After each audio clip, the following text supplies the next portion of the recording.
está aqui com nossos convidados especiais para esse painel. Um deles veio de Buenos Aires só para isso, assim como eu. É o embaixador Diego Geller, foi embaixador da Argentina no Brasil, em Washington e em Beijing, na China. Conhece muito a realidade argentina, a política argentina, os bastidores, e vai poder responder perguntas mais específicas. Também temos aqui o economista-chefe da REAG, Marcelo Fonseca, que vai nos iluminar um pouco na questão da relação dos dois países, investimentos, etc.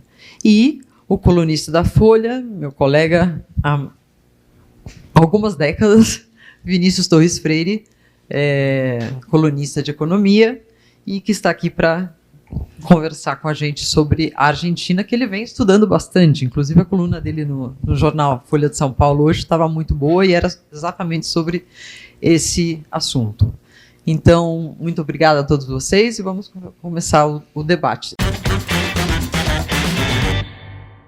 Embaixador, esse retrato que a gente viu agora nesse pequeno filme, esse pequeno curta, é uma situação, é um retrato de qual Argentina?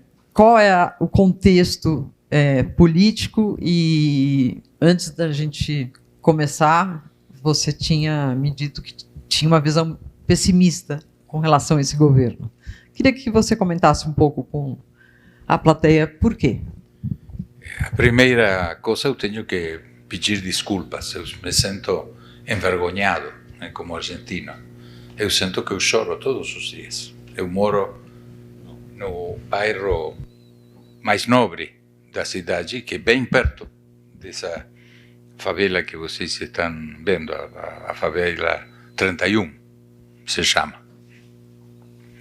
E a situação é muito dolorosa. O que fizemos os últimos 50 anos na Argentina é muito doloroso.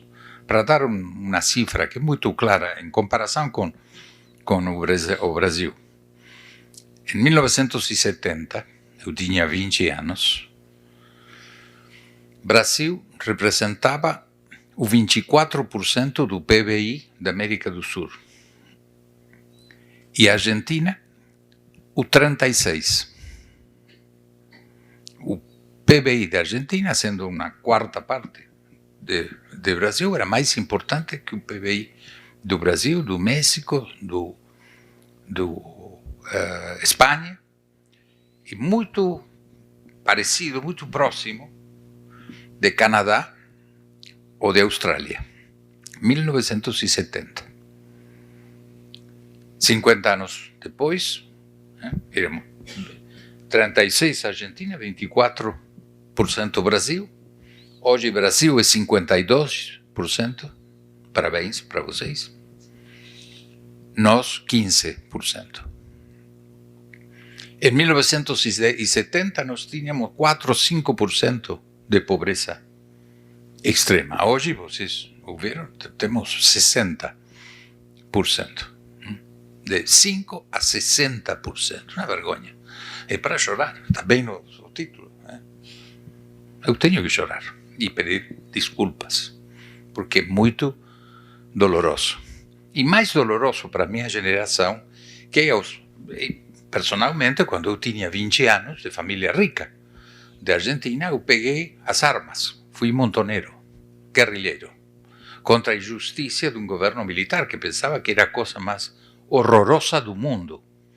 Mas olha os números. A verdade, eu tenho que reconhecer, não me bati e perdi os 70% de meus amigos dessa juventude assassinados por a ditadura militar.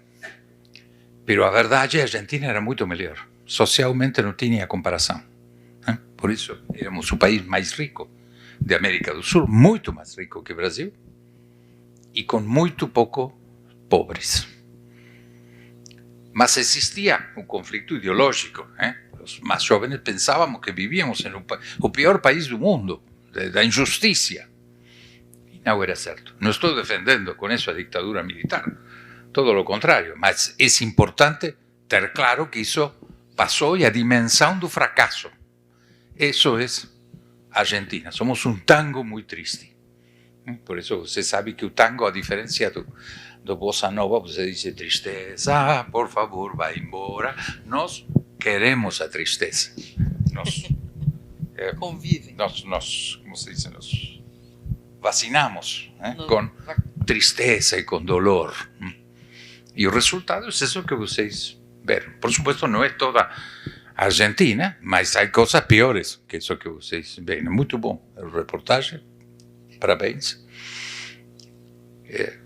Mas a situação é horrível. E quizás a melhor coisa que fizemos os argentinos de minha geração, eu fui parte das negociações do Mercosul, o Tratado de Assunção, de Ouro Preto, foi cambiar o enfrentamento, o conflito com o Brasil e transformá-lo em cooperação. E hoje falamos mal e pouco, mas falamos de integração. E eu penso que isso é a melhor dimensão da Argentina. Hoje, sem Brasil, a Argentina não tem saída nenhuma. Não temos chance nenhuma fora da associação estratégica com o Brasil. Porque a situação é muito mal, não é responsabilidade. O presidente Milei não teve a responsabilidade dessa situação. Ele não criou em 3 meses a pobreza, a destruição, o fracasso da Argentina. Seria muito injusto acusar a ele disso. O contrário, ele está buscando. Não temos mais possibilidade de imprimir dinheiro, porque senão, imagina, 72% nestes 3 meses, 72% de inflação. Inconcebível.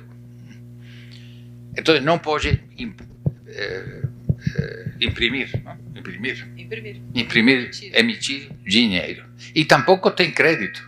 Assim que não tem nenhuma possibilidade. Ele tem essa frase, não há plata, não tenho dinheiro. E é verdade, ele não está exagerando, que é cruel, que é homem de direita, que detesta a gente, que quer o mal dos argentinos. É a situação que ele heredou.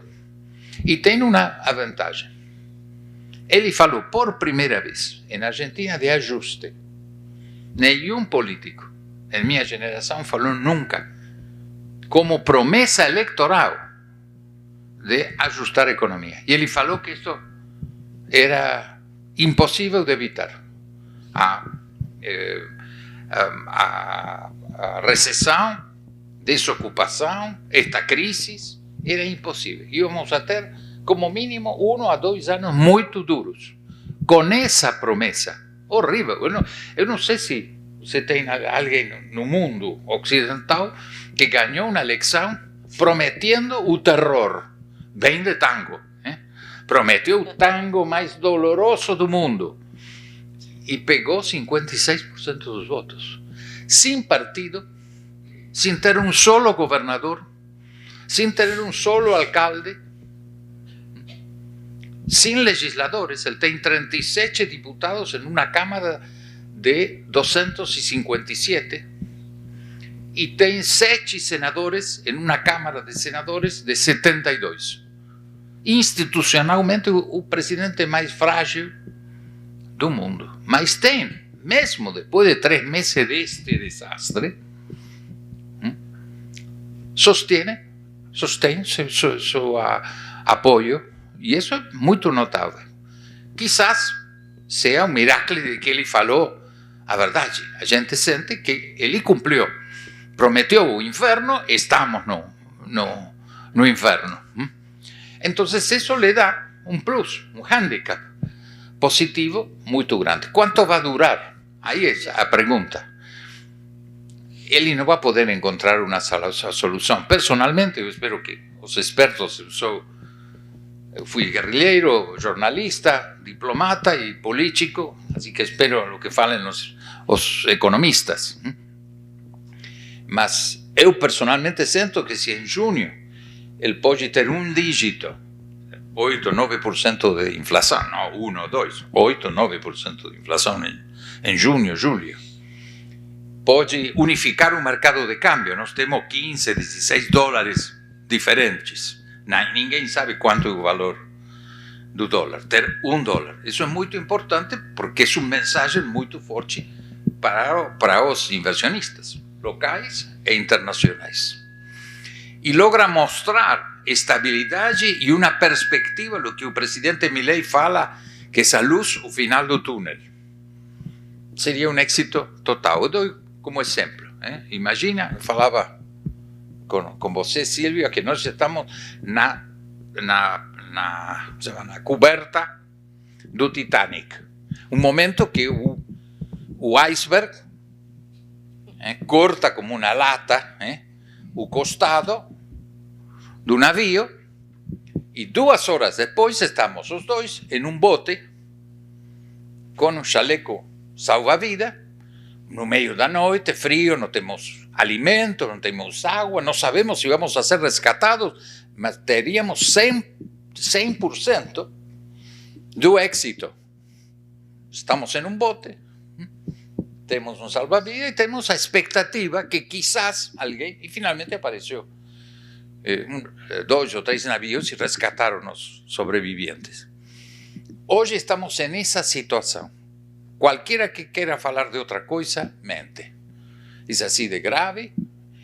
E, claro, estamos no bote, não temos hiperinflação, estamos muito perto de hiper, está controlada a hiper, com muita miséria, está controlada a hiperinflação, mas não sabemos se vamos encontrar o buque que venha a rescatar-nos. É uma aventura atroz, porque é uma aventura no meio de Dante, do inferno. Estamos no 7º círculo do inferno. E não estou exagerando. Isso é o que passa. Eu moro o bairro mais nobre, pegado, vizinho da favela. E em qualquer momento me podem matar para pegar-me um swatch.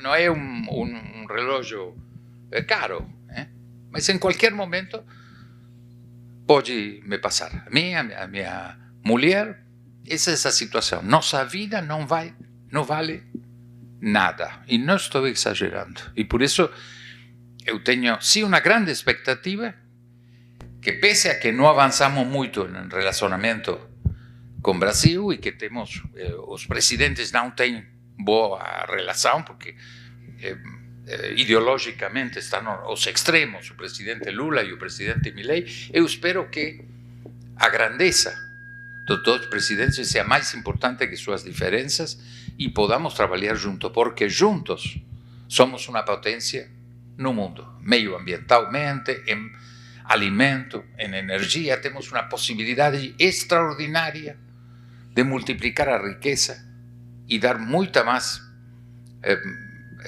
vantagens aos brasileiros e aos argentinos. No nosso caso, necessitamos desesperadamente essa associação. Por isso, com muita humildade, eu estou aqui com muito prazer e graças por a invitação, rodeado de amigos brasileiros e com essa expectativa. Para mim, o milagre não é um milagre, é a decisão dos estados e da classe política brasileira e argentina de trabalhar juntos para o bem da Argentina e para o bem do Brasil. Muito obrigado.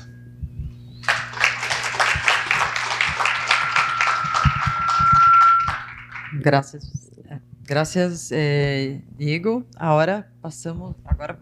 Desculpa, às vezes eu faço umas. Marcelo, queria escutar do teu lado, do lado do mercado, do lado dos bancos, dos investidores. Há um cenário positivo para investir na Argentina hoje? Ou não? Isso está, diante desses números, é muito difícil chamar investidores.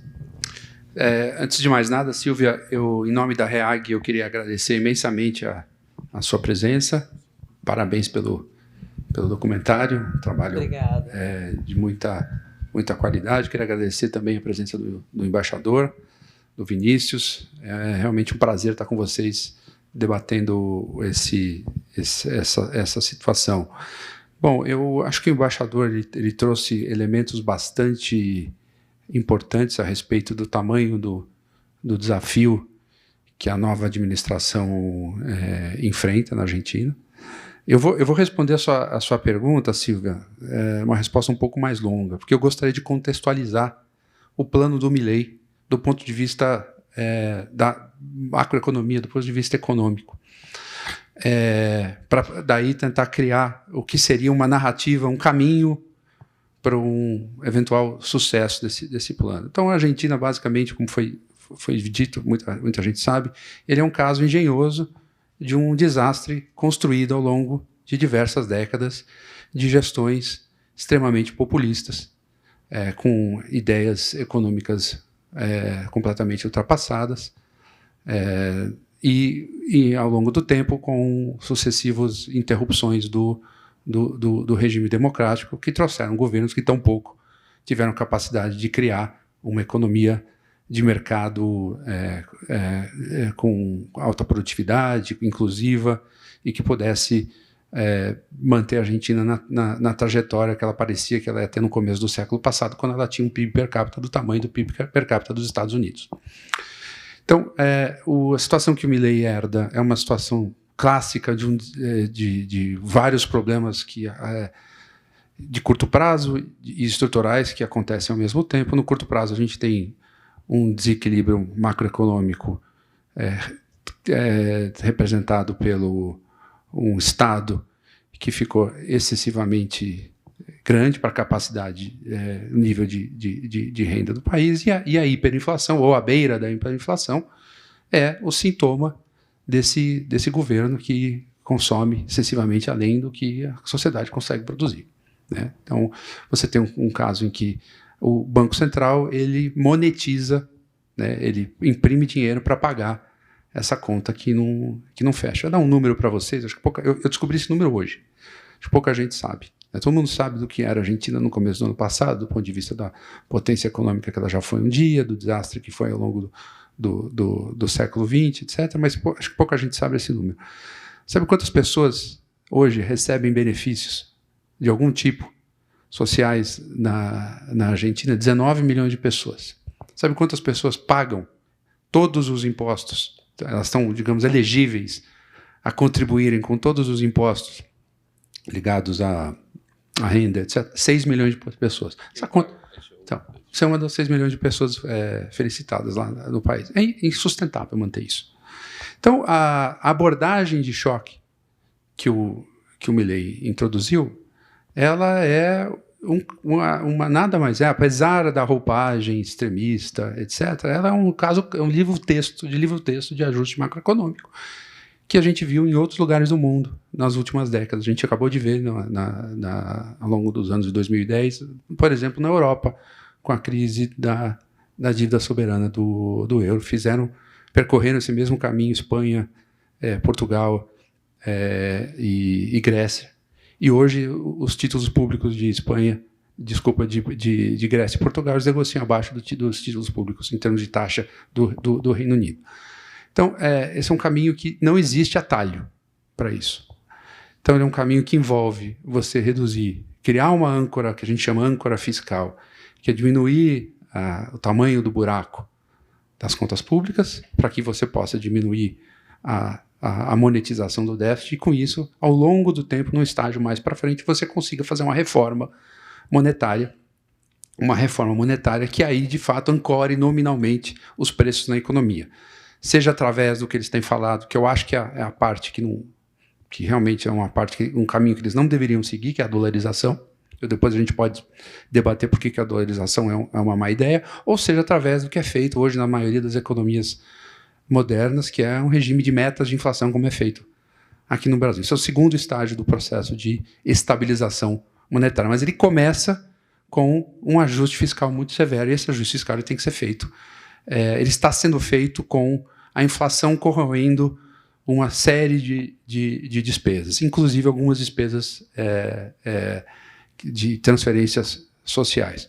O que eu acho que é um elemento que está faltando no pacote do Milei é focalizar melhor, já nessa situação em que o dinheiro é curto, focalizar melhor o gasto público nesses mais vulneráveis. Existem uma série de programas que essas pessoas recebem. A gente tem um programa lá na Argentina que é muito parecido com o nosso Bolsa Família, que também tem uma remuneração baseada no número de filhos. É uma coisa, muito parecido. Você tem lá uma espécie de um voucher alimentação.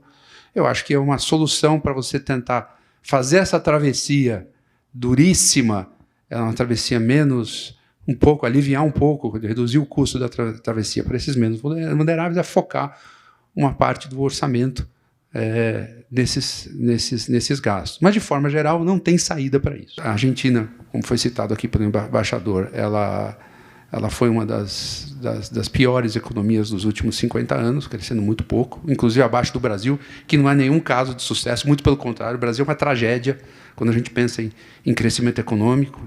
Para um país de nível de renda parecido com o Brasil cresceu, que o país cresceu nos últimos 40 anos, é um sinal enorme de fracasso. E a Argentina conseguiu ser pior por conta de uma série de problemas que envolvem os mais diversos, envolvem as questões fiscais que eu mencionei, mas envolvem também uma economia que ficou represada. Você tem, por exemplo, licenças, a concessão de licenças para importar. Então, você é um industrial, precisa produzir na sua fábrica, você precisa ter licença junto ao Banco Central para poder executar aquela importação. Obviamente, a gente sabe onde isso vai dar. É só os amigos do EI que vão ter acesso a esse privilégio para obter essas licenças, e acaba sendo uma economia. Estou dando um exemplo aqui das inúmeras distorções, que consegue ter acesso às importações. A gente tem muito mais do que isso. A gente tem um sistema onde esses subsídios que foram retirados e que no início do governo causaram esse aumento da inflação, são subsídios que mantêm o preço dos serviços. É importante a gente ter em mente que você precisa pagar pelo quanto o serviço custa para ser ofertado. Ele impede o investimento privado nesse serviço. Não tem investimento privado porque não existe retorno do capital para se fazer isso.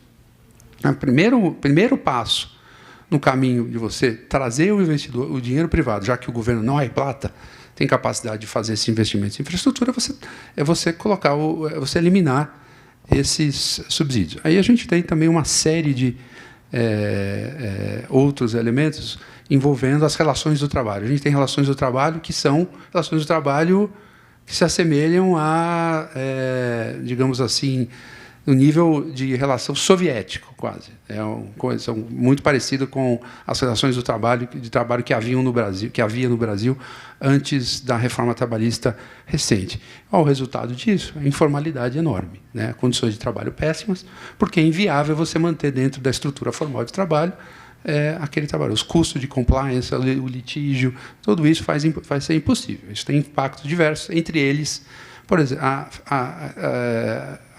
o efeito sobre a arrecadação. Então, os decretos que foram... O decreto e a lei ônibus, que ele chama lei ônibus porque ele colocou dentro dessa lei 600 artigos, coisas de tudo quanto é lado, foram no intuito de dar esse choque de reformas. Obviamente, você pode discutir se a estratégia política foi a mais adequada ou não. A gente está acostumado no Brasil, quando a gente tem um problema muito grande, de dividir esse problema em pedacinhos para poder tentar passar cada pedacinho de uma vez, diminuir as resistências, mas talvez a gente debite essa situação, a inexperiência política da nova administração, mas é uma tentativa de reformar. Então, respondendo a sua pergunta, eles estão dando os passos na direção correta. O diagnóstico dos problemas é o diagnóstico correto. A equipe que está conduzindo isso, né, representada principalmente pelo Caputo, que é o ministro da Fazenda, ele foi presidente do Banco Central durante a presidência do Macri. Ele é uma pessoa muito habilidosa. A gente tem na figura do presidente uma pessoa que foi extremamente sincera durante a campanha, está cumprindo exatamente o que prometeu, não está vendendo barato o custo dessa transação, e ele é um comunicador extremamente habilidoso. Eu já vi tentarem fazer paralelos com o Bolsonaro. Acho que os paralelos são muito pequenos. Ele, de fato, uma vez que ele venceu a eleição, ele desarmou aquele personagem e tem sido muito mais pragmático, né? Tem criado proximidade com os demais partidos centristas, a União Cívica Radical, o PRO, que é o partido do ex-presidente Macri, para tentar ganhar um pouco de apoio congressual para empurrar essa agenda para frente. Agora, vai dar certo ou não? Isso não temos condição de responder, né? Economista é péssimo em fazer previsão, mas o que eu acho que é importante, eles precisam contar com um pouco de sorte. E sorte tem a ver, esse ano, muita sorte, tem a ver, este ano, no curto prazo especificamente, com o resultado da safra agrícola, que foi um desastre no passado, ajudou a empurrar o PIB para baixo, foi um dos fatores que contribuiu para no final do ano, a desvalorização cambial.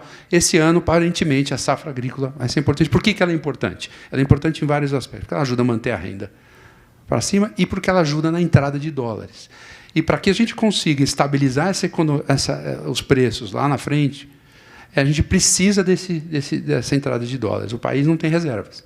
Sem dólares, o país não consegue estabilizar a moeda. E o segundo elemento, eu imagino que o Caputo está em Washington agora. Eu tenho a impressão que ele está conversando com o FMI a respeito da renegociação do empréstimo de 41 bilhões feito há 3 anos atrás. 56 bilhões, desculpa até agora. A estratégia para dar essa folga na entrada de divisas estrangeiras é tentar uma renegociação no cronograma de pagamentos. Eu acho que ele tem chance de ser bem sucedido nesse sentido. E aí o outro elemento de sorte é, de fato, depois desse realinhamento de preços, que era inevitável, o fim dos subsídios, a depreciação cambial, que é importante para dar competitividade para as exportações, etc., a inflação de fato começar a cair. E ela caindo, a percepção de perda de poder aquisitivo, que está sendo demonstrada muito bem no seu documentário, essa percepção ela se reverter. Então, tem esses elementos. É difícil a gente fazer um prognóstico, mas não tem um outro. A alternativa é pior. A alternativa é ir para a hiperinflação e o país ficar cada vez mais pobre. Muito obrigada, Marcelo. Vinícius, você na sua coluna hoje chamou bastante a atenção para os subsídios, né, pelo fato de serem um instrumento bastante negativo no longo prazo, mas o que a gente vê nas ruas, ou pelo menos o que eu vejo, é que eles são extremamente necessários numa situação em que há tanta gente abaixo da linha da pobreza e o ajuste está sendo feito um pouco por aí, né? Queria saber a sua opinião especificamente sobre essa questão dos subsídios e também um pouco a sua visão de como a Argentina pode sair dessa crise. Se é que pode. Tá fácil, isso é fácil. Pegou a pergunta fácil. Eu pego nota. Boa noite, obrigado pela audiência aqui, obrigado pelo convite, Silvia, Mara. Como o Marcelo, eu queria dar antes de mais nada, dar uma geral no problema. A Silvia está se referindo a um texto que eu escrevi hoje, porque como eu fui convidado, eu fui dar uma olhada nos últimos, se tinha mudado alguma coisa, então eu falei, bom, já que eu trabalhei nisso, eu vou escrever pouco, né? 2 coelhos com uma cajadada só, mas é o seguinte. Nessa coluna eu digo que houve um corte muito grande de despesa com salário de servidor, previdência social, né, aposentadorias e pensões, e benefícios sociais, entre os quais é esse que o Marcelo citou, que é o benefício para famílias, entre outros tantos que tem por lá, um pouco bagunçados, aliás, mas para dar só um numerinho rápido, assim, o gasto com previdência social do governo em um ano diminuiu 30% em termos reais. Mesmo descontando a inflação, caiu 30% em relação ao que era no primeiro bimestre do ano passado. Imagina 30%. Se você mantém o mesmo número de pessoas recebendo, quer dizer que as pessoas em poder de compra real estão com 30% a menos. No caso, você junta isso com os benefícios sociais todos, né? Você junta essa despesa, caiu 24%. Um quarto da renda média paga por esses benefícios caiu. Em poder de compra real, esquecendo a inflação, né? Caiu além da inflação. E os servidores perderam 11%. Bom, então isso era um exemplo que eu queria dar de que o ajuste que está sendo feito na Argentina, por enquanto, deixa a inflação comer a despesa do governo e a despesa do governo cai. Então, por enquanto, o ajuste está sendo feito nesses termos. Ainda teve corte de subsídio e tal, mas o grosso, mais de 60% da despesa, foi reduzida com base no arroxo dos pagamentos de servidores e benefícios sociais em geral.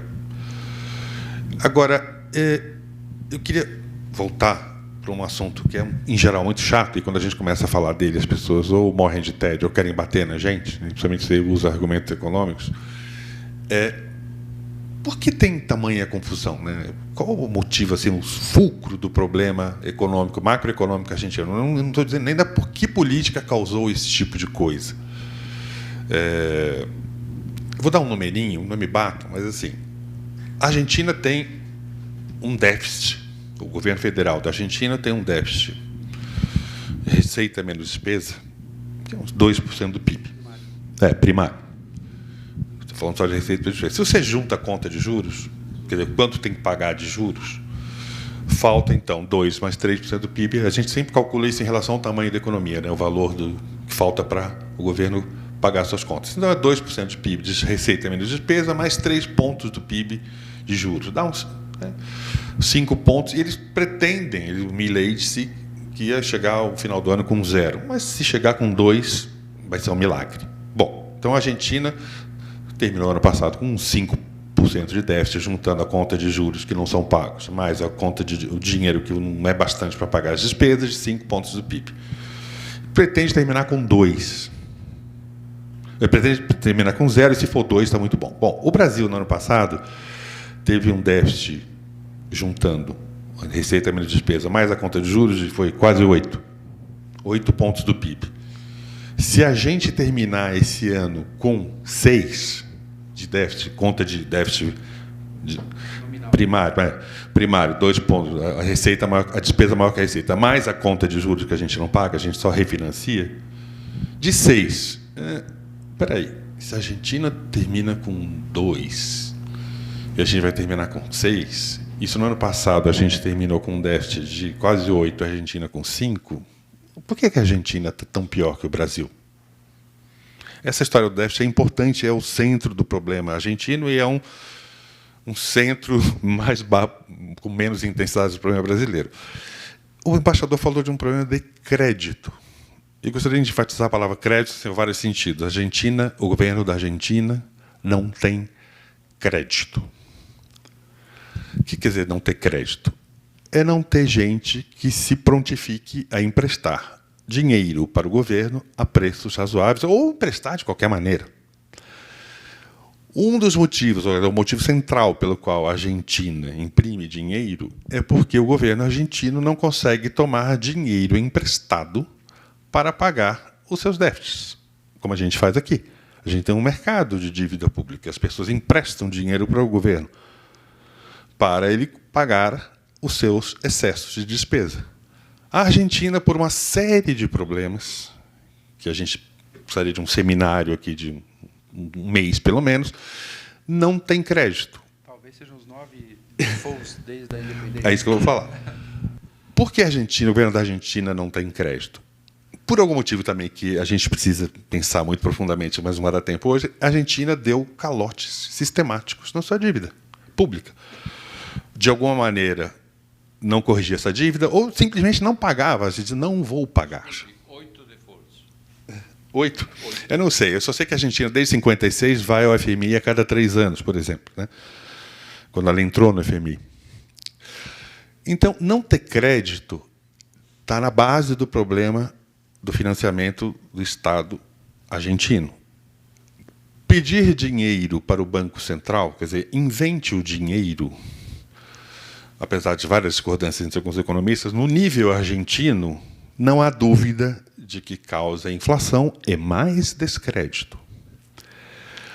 Além de ter esse problema de ter dado calotes, que é o motivo de questão, por que deu tanto calote? Porque achava que essa era a solução. Olha, se a gente não pagar, vai ter dinheiro.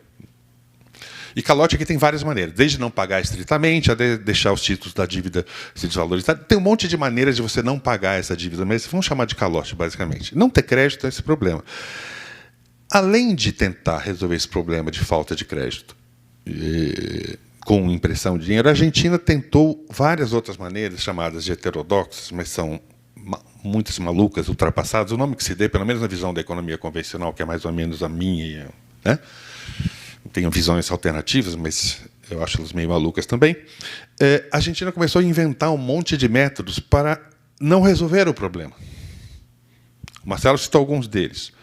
Um principal é controle de preços. Como é que você faz para os preços não subirem? Decreta que eles não subam.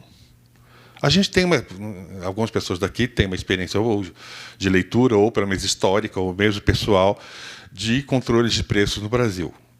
Controle de preço leva, em geral, a duas coisas. A escassez, você não produz porque você não quer vender aquele preço, basicamente, né? Rolos e falta de investimento para produzir aquele produto que piora a escassez. Então, a Argentina tem controle de preço. A Argentina tem controle de importações. O que você pode comprar, o que você não pode. A Argentina tem controle de fluxo de capital. Que dinheiro pode sair a que preço? Tem várias taxas de câmbio, né? Vários preços do dólar, mas preços da moeda em geral. Isso causa várias distorções, uma das mais básicas sendo, quando você faz controle de preço, você faz controle de preço do câmbio, ou você controla a saída de capital, você não atrai investimento, você reduz a taxa de investimento. Então, quando você começa a criar uma saída, tentar fazer saídas, tentar arrumar saídas heterodoxas, elas vão se multiplicando como se fosse tentar controlar uma represa, o furo da represa, apertando vários furos, tentando botar o dedo neles, quando a represa está rachando. Esses problemas vão se acumulando, a falta de investimento vai aumentando, vai piorando, a entrada de capital para financiar o país de algum modo ou de outro, seja por meio de compra de dívida, seja em meio de investimento, vai diminuindo. Quando o capital tem problemas para sair, por algum tipo de taxação, controle, etc., ou porque você vai levar um calote, ou porque você vai ter uma inflação louca de uma hora para outra, o capital não entra, já não entra. Né? Que bom, eu estou evitando a saída. Tudo bem, você não vai conseguir ter mais entrada. Quando você dá calote, você não vai esperar que os credores, os donos do dinheiro grosso, como eu chamo, vão chegar lá e vão emprestar para a Argentina. Então, a Argentina vai ter, voltando àquele comecinho, a Argentina tem um déficit menor, geral, e provavelmente vai ter um déficit menor que o do Brasil, e tem um grande problema que ela não consegue financiar o Estado de maneira não inflacionária, quer dizer, sem imprimir dinheiro. Como você faria isso? Pedindo emprestado, como se faz no Brasil, em qualquer economia mais ou menos normal. E olha que eu estou falando que a economia brasileira é mais ou menos normal e ela tem vários problemas. E, junto disso, né, com esse monte de problema macroeconômico, a Argentina criou um monte de controles absurdos que fazem com que as coisas não funcionem. Mas o problema central da Argentina é ter um financiamento da dívida que vai demorar muito tempo. Que você tem que criar um banco central que controle a inflação de maneira razoável. Tem que acabar com o financiamento do governo. Tem que dizer para as pessoas que você não vai dar calote. E depois que você ter dado X mil calotes, tantos calotes, de várias maneiras, é difícil fazer isso. Então, a Argentina precisa reduzir esse déficit, inclusive porque ela não tem como financiá-lo de um modo não inflacionário agora. Para fazer tal coisa, você precisa de um monte de reformas para fazer até com que o país volte a crescer e tenha dinheiro, o investidor, eu digo o credor, alguém disposto a emprestar dinheiro para o governo, volte, para que as coisas se normalizem. Ter um plano organizado para isso é bom. O plano do Milei, e eu discordo dos meus ilustres debatedores, é maluco, ele é desorganizado, ele não foi proposto de maneira sequencial, paulatina, acordada, vamos fazer tal coisa agora para dar base para que outra funcione. Foi baseado num choque, uma desvalorização, e está baseado em outro, que é o corte feroz de despesas que atinge muita despesa social. Ia ter arroxo, de alguma maneira? Ia. As pessoas iam passar muito mal. Ninguém sai de hiperinflação ou de ameaça de hiperinflação sem um tombo muito grande. É muito difícil, na Argentina em especial, porque não tem crédito. O Milei tem um plano básico econômico que é baseado muito no arroxo, na paulada, e não tem um plano de refundação institucional politicamente negociado. Ele baixou 2 grandes decretos, que são não só de refundação da economia, que são de refundação do país. É um plano de diminuição do Estado, é um plano que mexe no Código Civil, no Código Penal, no direito de associação, mexe em tudo. Ele quer virar o país do avesso de uma vez só. Cada um desses... Ele fez um decreto de emergência que é tem um efeito mais ou menos parecido com o de medida provisória, mas tem centenas de artigos. Ele fez essa lei ônibus, né, que o pessoal chama de ônibus, mas não é ônibus, é ônibus, que ela é inclusiva, que tem 600 artigos, que ele teve que tirar do Congresso porque ia cair. E esse decretaço de medida provisória está ameaçado de cair também. E, quando apareceu, e ele é minoritário, como disse o embaixador, ele é muito minoritário no Congresso, e quando apareceu uma centro-direita, o nome que se dê, disposta a negociar e aceitar as medidas mais consensuais e razoáveis, ele brigou com essas pessoas, né? Eles devem ter visto um jornal que se chamava isso de oposição dialoguista, que era o pessoal do Maurício Macri, ex-presidente, do Partido PRO, o pessoal da UCR, da União Cívica Radical, que foi um grande partido argentino que morreu em 2001 porque teve aquele colapso econômico, mas esse pessoal estava disposto a dar um crédito, talvez uma maioria mínima para o Milei, para ele poder implementar um plano mais ou menos articulado, comedido, com objetivos claros, de implementação paulatina, que não estou dizendo que podia esperar muito tempo, mas que assim, que tivesse sentido claro e que fosse consensual, que fosse aprovado. Por enquanto, o plano dele depende desse arroxo, ia ter algum arroxo, que está pegando muito benefício social. Alguns efeitos da regularização econômica são muito ruins, porque como tinha muito controle de preço na hora que você solta, isso dá problema, chamado ajuste de preços relativos, entre outros. Quando você corta subsídio, isso dá problema. E os subsídios na Argentina não eram só para os pobres, os subsídios de energia, transporte, valiam para ricos. Os argentinos não pagam impostos, a classe média não paga imposto. Acho que a classe média argentina é muito maior que a nossa, né? Podia pagar muito mais. Isso tudo causa problemas, ia causar, e não ia ter muito jeito. Mas eu acho que o Milei é um problema na parte política, para não dizer outra coisa. Ele não negociou, não queria negociar, e está perdendo a chance de fazer um plano organizado, e a gente não sabe se em maio, até maio, quando ele quer negociar um pacto nacional, isso vai ser resolvido. E ele está baseando, por isso, esse ajuste na base do arroxo. Em qualquer lugar do mundo, se você fizer o povo aceitar calado um arroxo e uma perda de poder aquisitivo meio inevitável, porque esse ajuste de preço era inevitável, você consegue fazer o ajuste. Se as pessoas não ficarem quietas, se começarem a haver uma revolta, a chance de esse plano ir por água abaixo é grande.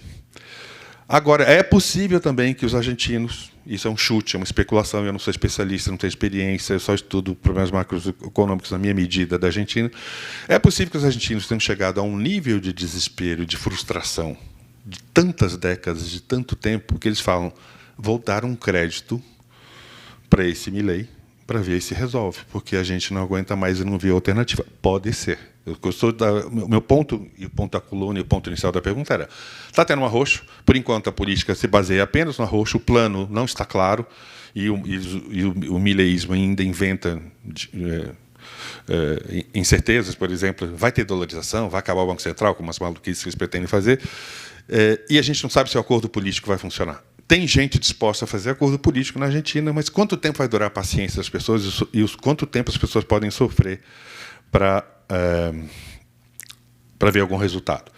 Então, eu fiz esse resuminho, falei de coisas chatas, déficit, para dizer assim, a Argentina tem um problema grande de crédito e de refundação da economia básica.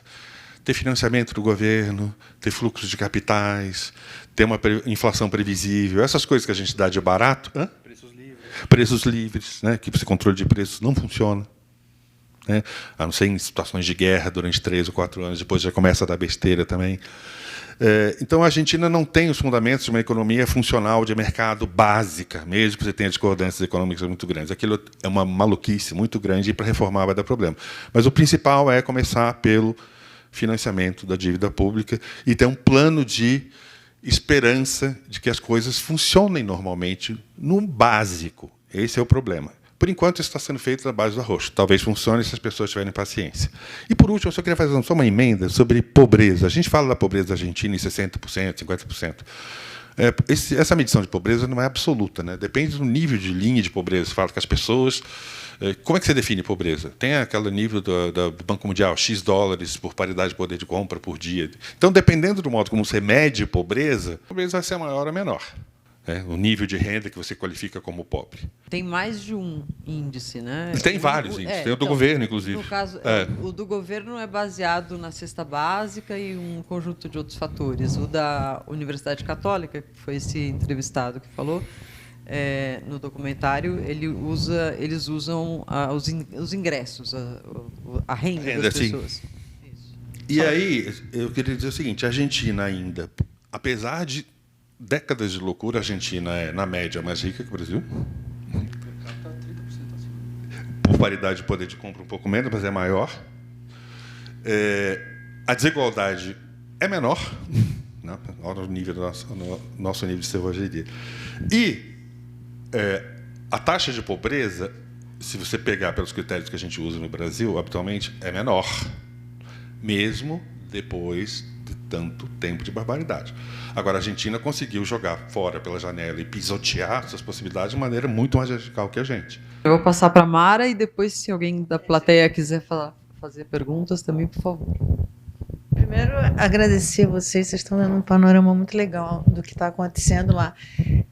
Vinícius, você falou quanto tempo as pessoas vão aguentar, né, esse arroz. E eu conversei hoje com o Couto sobre isso, com o Ricardo Couto, porque eu achava que fosse acontecer no governo Milei o que aconteceu no governo Bela Rua, lá naquela época, fosse cair atrás, quando viesse a coisa.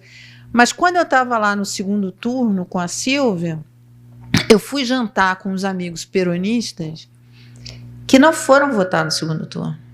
E eu perguntei para eles, vocês não foram votar no segundo turno? Uma eleição tão acirrada? Exatamente. Falei assim, cansamos, nós estamos cansados com isso. Mas a gente tem aqui na plateia o Silvio, que é Faria Limer, tá aqui quer saber se é para comprar ou para vender. Tem o João, que é empresário da área automobilística, que também tem negócio lá, enfim, e outros. E você falou um milagre, você falou sorte, e o embaixador falou muita sorte. Falou, em algum momento. Você falou que só um milagre, algo assim. Marcelo falou em sorte, o embaixador falou muita sorte. E, embaixador, você é amigo do Macri, do partido dele, e o Macri apoiou o Milei. Então, é para comprar? O que essa turma quer saber? É para comprar ou é para vender a Argentina? Ontem, o presidente Milei, o presidente Macri voltou à presidência do PRO, de nosso partido. Ele tem a atitude correta, quis oferecer apoio. Nós temos 40 deputados, o Milei tem 37, mas a verdade, o apoio são os 40 nossos, porque os 37 de Milei não servem para nada, são completamente inúteis. Os 40 nossos têm alguma experiência e são os que vão à televisão a defender o programa, são nossos deputados.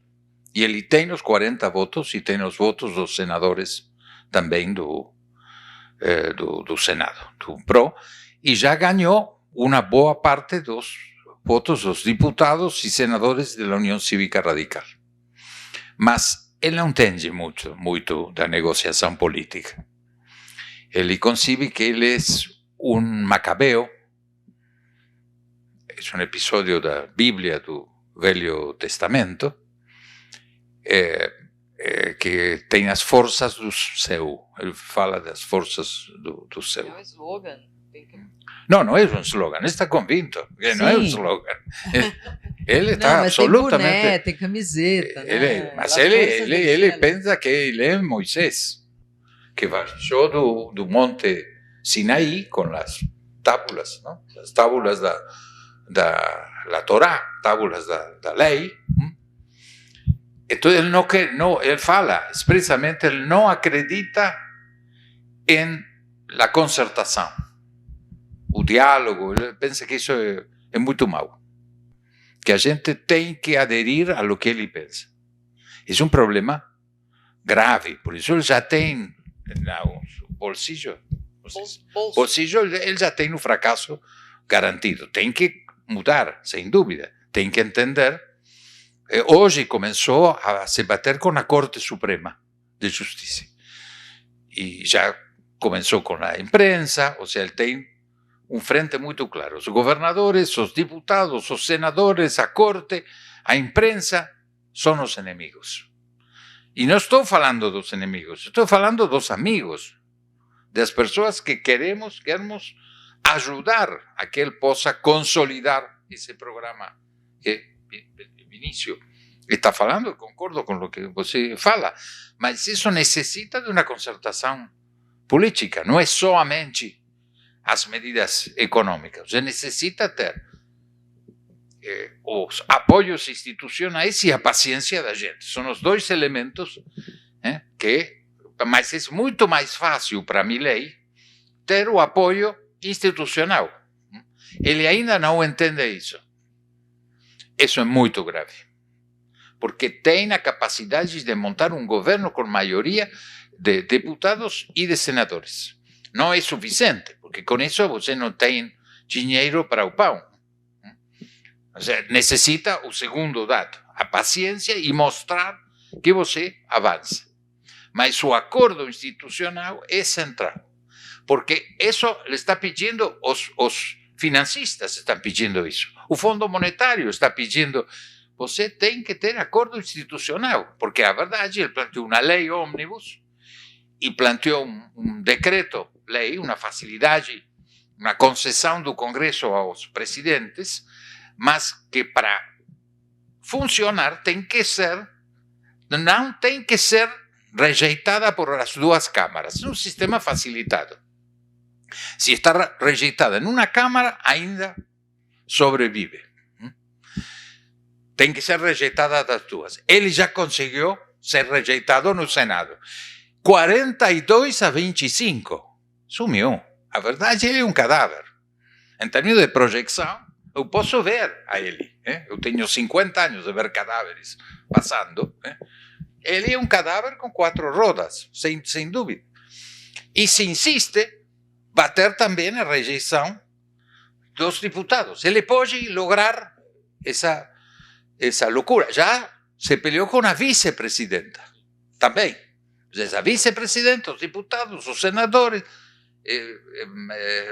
os governadores, todo mundo. Ele inventa inimigos. Já tem a realidade, esse é o inimigo. Ele tem um problema grave da pobreza, 60% de pobres. É suficiente para dizer, eu tenho que concentrar-me nesse problema. E os outros, que não são problemas, porque tem, na verdade, amigos que querem ajudar, ele não se deixa ajudar. E este é um problema, não é psicológico, porque é político. Em política, a maluquice não tem nenhuma importância. Se você funciona bem, você pode ser um excêntrico e ser um grande presidente. Menem foi um grande presidente. Ele era excêntrico, tinha seu golfe, suas amigas, todas as coisas que ele tinha. Su Ferrari, tinha muita coisa. Mas o governo funcionava. Hoje o governo não está funcionando. Já passaram 100 dias, diz é pouco, mas é muito para começar. Não começou. Já tem derrota parlamentares inventadas, porque tem a possibilidade de não ter essas derrotas. Então a situação é grave no econômico, grave no social e muito grave na política. Ele vai ter que escolher. Se tem as prioridades, se se concentra de umas poucas prioridades centrais e acorda com os amigos que tem para acordar, para ter um governo regular e que mostre aos inversores, ao Fundo Monetário, vamos a poder organizar o 9º default com grande sucesso. Vamos a pegar dinheiro dos chineses, do Fundo Monetário, sempre é uma maravilha que a Argentina tem. Somos simpáticos. Temos a facilidade de enganar a gente. Somos muito bons para isso. Assim que temos garantido que podemos ter 40, 50 mil milhões de dólares mais para alimentar um default de 5 anos, 10 anos. Somos muito bons para isso. Seria bom que não fizéssemos isso, que a verdade, hiciéramos os cambios institucionais sérios, para utilizar apoio que vamos a ter. Esta semana chegou o chefe da CIA, o secretário de Estado dos americanos, e a general Robertson, que é a chefa do Comando Sur do Pentágono. Impressionante. Temos apertura, temos apoio dos chineses. Estão todos esperando para apoiar. Uma coisa maravilhosa. Ser argentino é um milagre. Ou seja, o milagre já existe. Que somos os argentinos, somos um milagre. Do mal. Mas é um milagre. Então temos os chinos que querem nos apoiar. Nos estão apoiando. Temos um swap. Eu negociei quando fui embaixador na China 20 mil milhões de dólares de swaps. O sea, temos apoio dos chinos, temos apoio dos americanos, temos apoio dos europeus. É maravilhoso. Mas temos os argentinos. Essa é a nossa desgraça. Temos o pior inimigo, que somos nós mesmos. Mas é assim. Onde estão os inimigos? Somos nós mesmos. Não seas tão malo com os argentinos. Não, eu adoro os argentinos. Agora necessito, você sabe, melhorar o crédito para financiar meu 7º divórcio. Mas meus acreedores não me dão o crédito. Não dão crédito. É o problema.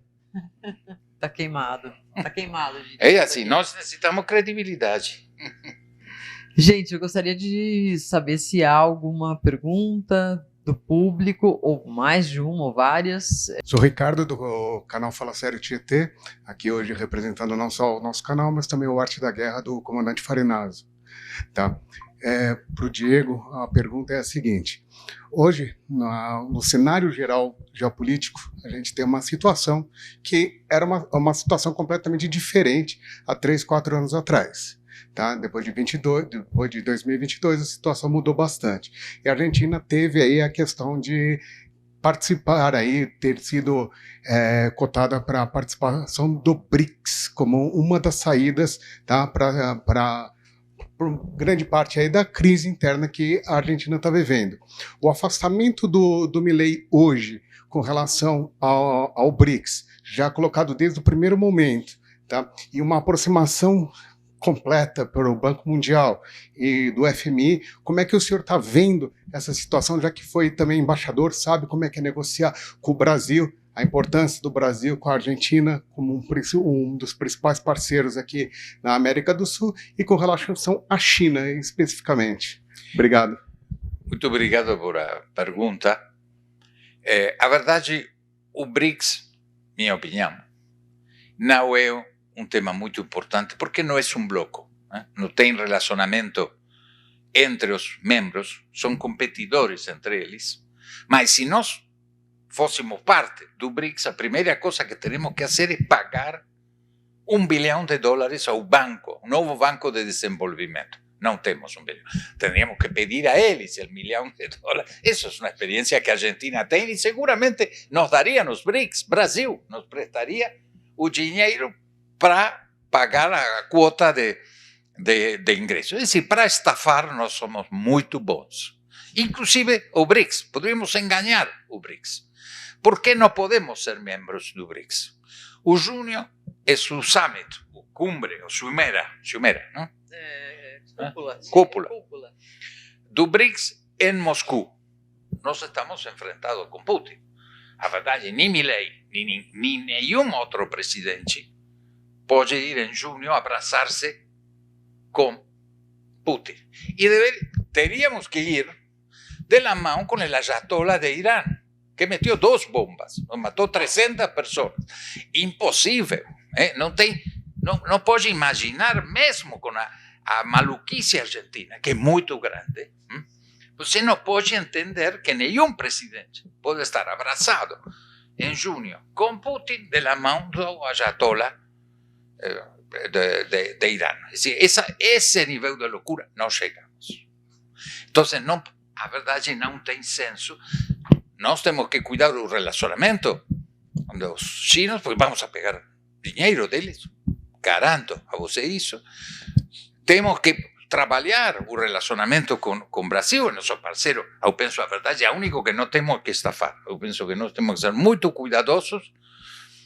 Eu não tenho problema que peguemos dinheiro de Washington ou de Beijing. temos que cuidar a nosso parceiro, porque eu penso que o relacionamento mais importante da Argentina é com o Brasil. Temos que cuidar esse relacionamento. Assim que o BRICS não é um tema, não? Tema importante. Podemos viver sem BRICS. Necessitamos associação com o Brasil, sem dúvida, porque é o lugar onde estamos. Para mim, quando eu fui embaixador aqui, eu pensava que era uma embaixada interna, não era uma embaixada externa. Eu fui embaixador em Beijing, em Bruxelas, na União Europeia, em Washington, as embaixadas externas, os lugares para pegar dinheiro e cultivar os futuros de volta. Eu participei em vários. Não com o Brasil. Com o Brasil nós temos que cuidar nossa parceria como dado central, porque vocês têm, eu vou dar essa cifra, quando terminou Macri, o governo, dezembro de 2019, $1 americano era 60 pesos. E eram 5 reais.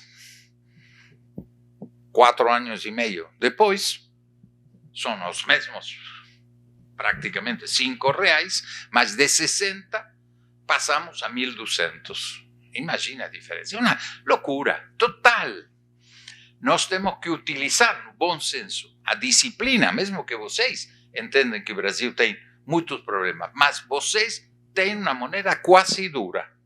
Tem uma moeda que tem, a verdade, uma credibilidade que não tem. Tem crédito, os banqueiros se batem, competem por dar dinheiro a Brasil. Temos que ser muito cuidadosos, não usar a Brasil para profundizar e provocar uma crise no Brasil. Ao contrário, temos que honrar o relacionamento, fazer um programa de convergência macroeconômica que está escrito no Tratado de Ouro Preto, em 1994. Falamos de fazer uma convergência. Olha, a convergência não é assim. Vocês estão aqui, mesmo que você não pegue em conta que estão aí, nós estamos aqui. A convergência é assim. E temos que mostrar a nosso parceiro Brasil que temos a disciplina, o rigor, a vontade, o apoio político de fazer as coisas bem. Porque mesmo que vocês não estão contentes com muitas coisas que se falam em Brasil, para nós é o paraíso em comparação. Nós temos a obrigação de utilizar, no bom senso, a experiência brasileira e que o Brasil esteja convicto que a Argentina está fazendo as coisas bem. Personalmente, eu penso que é muito mais importante convencer, não estafar, não enganar a Brasil, que o Fundo Monetário, o Beijing, ou Bruxelas. Eu posso ainda, seguramente vou ser ministro de Relações Exteriores, estou perto para enganar a eles. Nunca a Brasil. O Brasil tem que ser nosso parceiro para fazer as coisas bem. Curiosamente, se fazemos isso, por compromisso com o Brasil, vamos a ser sérios em Beijing, em Bruxelas, em Washington. Ou seja, vai ser um efeito virtuoso. Por isso, mesmo que vocês tenham problemas graves, sem dúvida, em comparação com a Argentina, vocês são o paraíso, nós somos o inferno. Temos que chegar primeiro, como se diz, o purgatório. Isso. Eu estou no inferno, não, estou seguro, não vou passar o purgatório. Mas a Argentina tem que chegar ao purgatório, não vai chegar. Considerando que vocês hoje são, para nós, o paraíso. Juntos, vamos a ser muito importantes. Hoje, juntos, se hacemos uma comissão de meio ambiente argentino-brasileira, somos pares do China, dos Estados Unidos e da União Europeia, porque somos uma reserva de biodiversidade a mais grande do mundo. Ou seja, temos direito a ser hoje G4 no meio ambiente, que é uma das prioridades mais importantes do século XXI. Deveríamos ter esse lugar. ¿Por qué no temos esse lugar? Por falta de decisión política. Y eso también es responsabilidad de Brasil. Brasil no está haciendo a proposta de hacer eso. Así que temos uma responsabilidade compartilhada para dar esse passo à frente que está nos tratados. O Tratado de Assunção, o Tratado de Ouro Preto já falava de toda essa convergência que temos que fazer, e vai ser muito bom para o Brasil.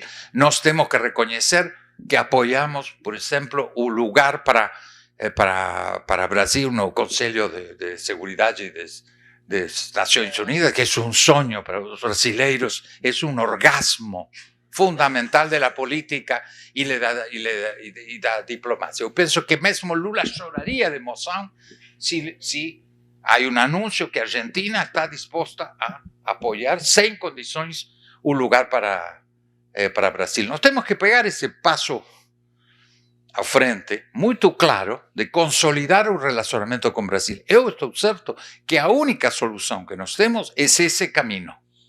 Não é Beijing, não é o BRICS, não é Bruxelas, é Brasília. Isso, Brasília, Buenos Aires. Isso é, para mim, o segredo de um cambio extraordinário. Você tem consolidação institucional, você tem um sistema federal que funciona. Nós temos que fazer que nosso sistema federal, agora estamos falando de um pacto federal, tem que existir a verdade, porque temos pacto federal desde 1826, começamos com a mentira dos pactos federais. Com os default começamos em 1890, isso tivemos um delay. Mas, finalmente, não concretamos. Não funciona o sistema federal, não funciona o sistema representativo, porque temos uma crise de representação muito grande e não funcionam os princípios republicanos. Nós temos que consolidar isso e fazer o que dizia Vinícius, o programa de emergência, escolhendo bem as prioridades, entendendo que estamos em uma emergência e não se pode resolver toda a agenda ao mesmo tempo. Então, necessitamos agenda local e uma sólida agenda com o Brasil.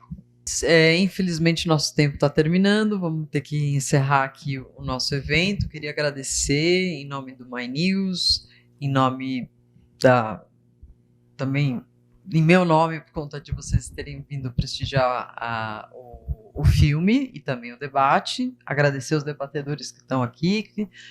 E, enfim, convidá-los para os próximos eventos e para que sejam membros do My News, que sempre tem alguma coisinha especial ali. Mara, quer dizer alguma coisa? Mas o Macri já falou isso para o Milei? Sim. Essa proposta. O Brasil no Conselho de Segurança? Sim, ele está totalmente convicto. Milei está convicto. Ele disse que não pode falar com Lula porque é comunista.